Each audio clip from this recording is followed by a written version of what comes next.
Hi, Nancy. Hi. I guess you'd call me a community activist. We were in a session together earlier. I'm on an MPO, Transportation Planning Board, Citizen Advisory. And how I got to it was after being involved in local projects. So this is what I don't understand, how you could really make this happen. It sounds like local communities almost have to become what you are in a way, because there's the agencies, there's the DOT or the planning board or whatever, and then there's, like in our county, the decision makers are the county council members. So you're stuck in this twilight zone between the planners, and the decision makers.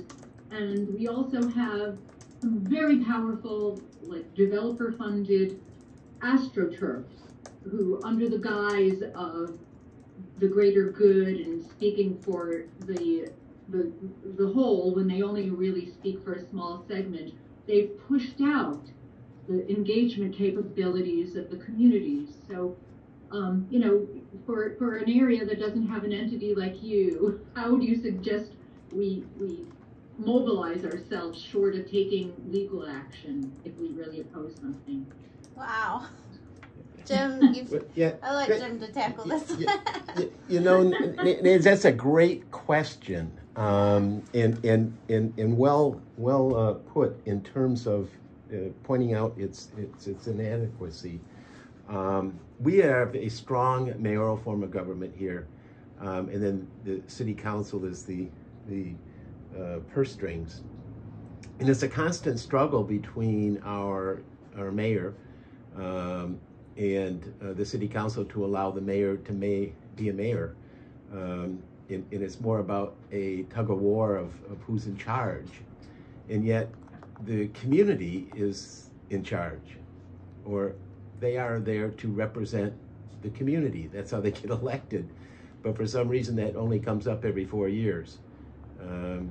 So in answer to your question, I think what we're witnessing is there's a very strong tool that has now entered the discussion, and it's called my phone. And my phone, in my ability to be connected, makes me instantly available and knowledgeable. And so what we used to have were the kind of integrators who held power by fiat and by restricted access. And that, of course, is now over. More and more, and I think if nothing else about what has taken place in the pandemic and in the advancement of technology and Zoom calling, I was doing video conferencing 30 years ago, and many people were threatened by the very thought that if you were connected, that somehow you were going to perhaps displace them. Like, a video conference was going to displace the integration of talent and knowledge, and of course that's not the case. But here we are some 30 years later, and it's instantaneous and free. I can remember that used to cost $50,000 a pop, and today it's free, and it has advanced itself so desperately in the pandemic that we all witnessed it and recognized it. And it has given great voice to community members, because who's holding hostage the information? No one. It's alive and well and has a life of its own.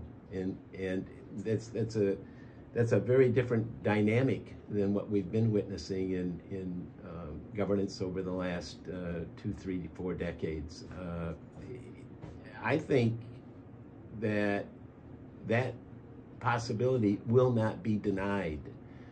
I've been involved in technology for 40 years, and I think this is the most significant advancement since the industrialized revolution. You have this capacity to be informed, and you have this capacity to engage, and you have the tool set.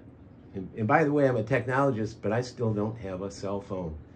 And the reason I don't have a cell phone is I like to think I have some creative time, and I'm an addictive personality as much as the next person, and I just find myself distracted, and even on having to cover it on my laptop or whatever. The advantage that offers the population, I think, is not yet been recognized. And like all technology, once it's out, it's awful hard to get that back in the bottle. That genie is speaking and speaking very loudly. Well, it's exactly speaking as we're speaking today. And so well, if I understand you correctly, like for instance, now county council members have to be reactive if overnight they get 1,000 emails from community members, and it leads to some kind of a like it led to a town hall or something. But the elephant in the room is also social media. I stay away from it, but you know, the factionalism that Monica was talking about, I think it was.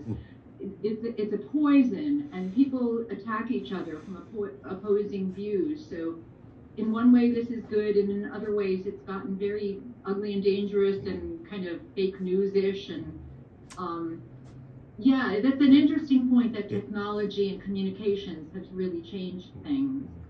Well, I think you're pointing out the settling, okay? You have a rise and a fall, and I think we're going to witness the fall of that toxicity. I mean, we see it in the conversation that's going on with Facebook and Meta and Metaverse and that whole thing. We're coming to another kind of station in this technological juggernaut that is going to allow for engagement and allow for the voices to be heard in a fashion that supersedes ownership. You know, we're still in the world where if I own, then I can control. And I think the metaverse, as it unfolds, is going to kind of rectify a great deal of what you're pointing out as the toxicity of social media. But it's also accountability, because if you can go to a YouTube channel and say, oh, this politician said this on such and such day, you know, it's sort of like what's going on in the greater world. You have proof. Yes. So, all right, thank you. Yeah, no, that's a great insight. Absolutely. It's at the heart of all of this. You know, I mean, there's a certain amount of time that used to pass before huge decisions or changes of this nature took place. And people are still talking about going back to normal. This is the normal. And it hasn't even started to get exciting yet, but it's about to. I feel as though the community has been held hostage. And when I say community, I mean the people who are most impacted and most threatened at the same time by the very thing that we're all describing and discussing, but have not had a voice. And I think that voice, is, as I was referring to with Bruce Katz, needs to be risen and rectified and heard and paid attention to. And from Build Back Better, I think it's intentionally crafted to do just that. I think that's the exciting part of it. I mean, reading through the documentation, it's pretty clear. Time and time again, it refers to the fact that this is about getting the essence of the community's wishes, as opposed to you know, some kind of governance-driven example. And it's going to be very hard work because it's never been done before. It's probably the largest investment on behalf of such an effort ever. And it's interesting that we don't know the answer, and in some cases aren't even sure how to go about it.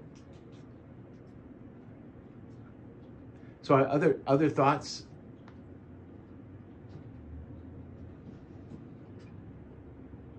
Anyone?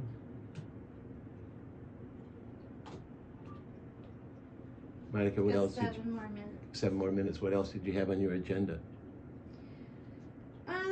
summary? Yeah. Summary. You want to run the summary?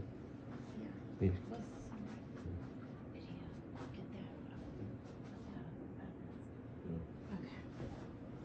So one other thing I just wanted to add to that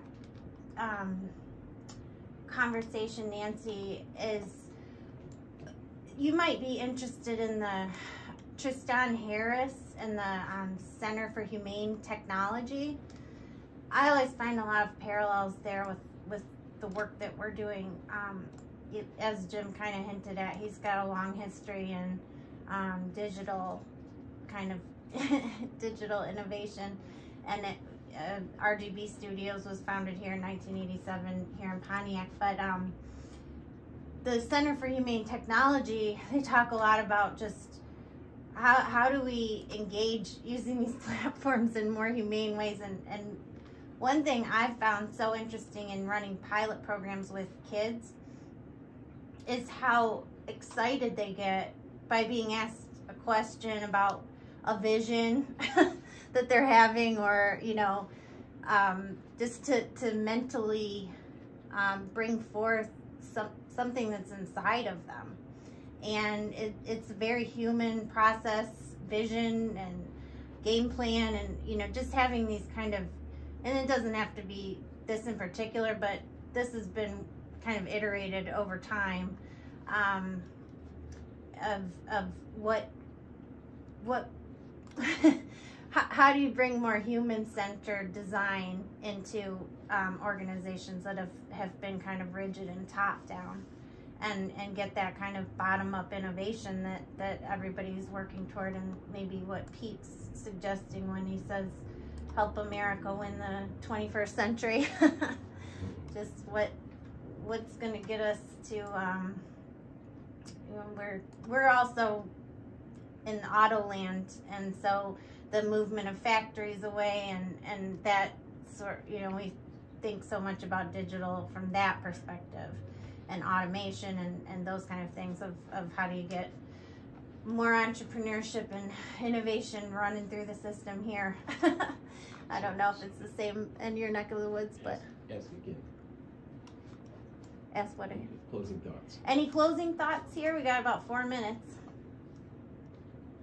I'll just add that people in the community say, like, why do they keep doing things the same way if they know that it's not working? So I guess this is maybe a way out of that. Wow. That's a good thought to end with. Well, if anyone here, we love collaboration, and if anybody ever has any thoughts on that, or continued conversations, I put my email in the chat, monica@finco.org, and I'll be in the Slack too, and then Jim at Finco, but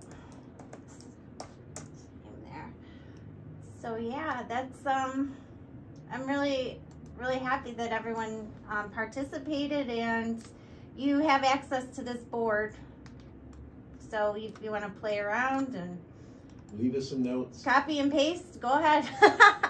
Use it, whatever. We're always here if you want to maybe explore workshops or any kind of other collaborative development work.